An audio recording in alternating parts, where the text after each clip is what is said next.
लेकिन कल जिस तरीके के शब्दों का इस्तेमाल सुप्रीम कोर्ट की कार्रवाई के दौरान हुआ, जो कार्रवाई हुई, उस कार्रवाई के दौरान जो चर्चा हुई, उसको देख के, उसको सुन के सरदार जगजीत सिंह डल्लेवाल जी का मन बड़ा दुखी हुआ और दुखी मन से उनको ये कहना पड़ा कि वो कार्रवाई सुन के मुझे लगा, ये सरदार जगजीत सिंह डल्लेवाल जी के एग्जैक्ट शब्द में कोट कर रहा हूं, उन्होंने कहा कि मुझे लगा कि जैसे सुप्रीम कोर्ट भी ये आदेश दे रहा हो केंद्र सरकार को कि आप किसानों पे गोलियां चलाओ। ये एक बहुत बड़ी और गंभीर स्टेटमेंट है जो आज हमारे देश में जो हालात, जो सिस्टम जिस तरीके से अभी चल रहा है, उन्होंने बड़े दुखी मन से ये बातें कही। हम ये बात स्पष्ट करना चाहते हैं कि केंद्र सरकार पहले दिन से अलग अलग तरीकों से इस आंदोलन को दबाने का, इस आंदोलन को डिफेम करने का प्रयास कर रही है।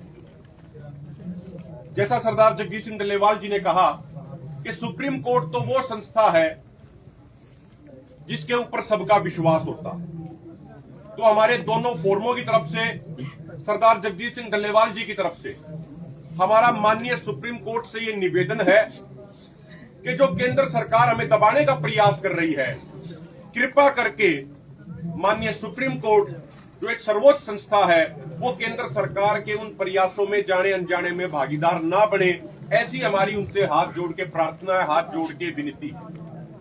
अगर इस तरीके के आदेश पारित किए जाते हैं और यहां कुछ भी जान माल का नुकसान होता है, तो फिर उसकी जिम्मेदारी केंद्र सरकार के साथ साथ उन संवैधानिक संस्थाओं की भी होगी जो इस तरीके के आदेश पारित कर रही हैं। हम ये दोबारा एक बात कहना चाह रहे हैं, जब से सरदार जगजीत सिंह डल्लेवाल जी का आमरण अनशन शुरू हुआ, तब से लेके अब तक सबसे पहले हमने माननीय उपराष्ट्रपति जी को चिट्ठी लिखी, उसके बाद हमने माननीय प्रधानमंत्री जी को चिट्ठी लिखी, उसके बाद हमने माननीय सुप्रीम कोर्ट के जज साहिबान को चिट्ठी लिखी, उसके बाद हमने माननीय प्रधानमंत्री जी को दोबारा चिट्ठी लिखी, लेकिन अब तक हमारी किसी एक भी चिट्ठी का जवाब नहीं दिया गया। और वो सिंपल हमने चिट्ठी नहीं लिखी थी, हमने विद डॉक्यूमेंट, विद प्रूफ, जो अलग अलग समय पे हमसे वायदे किए गए थे, वो सारे प्रूफ के साथ उसमें वो चिट्ठी एनवलप में डाल के हमने भेजी थी। आज तक किसी भी संस्था ने, किसी भी जिम्मेदार व्यक्ति ने हमारी चिट्ठियों का कोई जवाब नहीं दिया। तो देश को यह समझना चाहिए कि अड़ियल रुख कौन अपना रहा है। अक्सर ये नैरेटिव बनाया जाता है कि किसान अड़ियल रुख अपना रहे हैं, लेकिन वो नैरेटिव गलत है। अड़ियल रुख अगर कोई अपना रहा है तो वो हमारी केंद्र सरकार अपना रही है।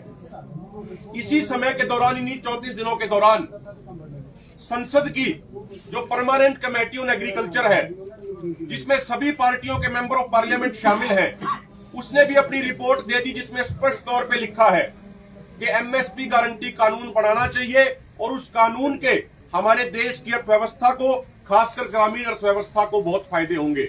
इसी 34 दिनों के दौरान माननीय सुप्रीम कोर्ट की जो कमेटी है, उसने भी अपनी इंटरिम रिपोर्ट में कहा कि एमएसपी गारंटी कानून किसानों को मिलना चाहिए।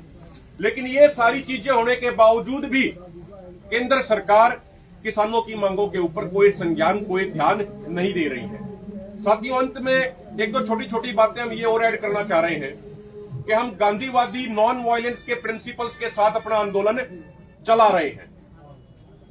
आज तक हमारे तमाम आंदोलन इस बात का गवाह हैं, वो इतिहास में दर्ज है कि हमने अपने आंदोलनों में सरकार के जुल्मों के कारण हमने कितना ही नुकसान अपने ऊपर सह लिया हो, लेकिन हमारे किसी भी आंदोलन में हमारी वजह से किसी दूसरे को कोई नुकसान नहीं हुआ और हम उसी प्रिंसिपल्स पे आज भी कायम हैं।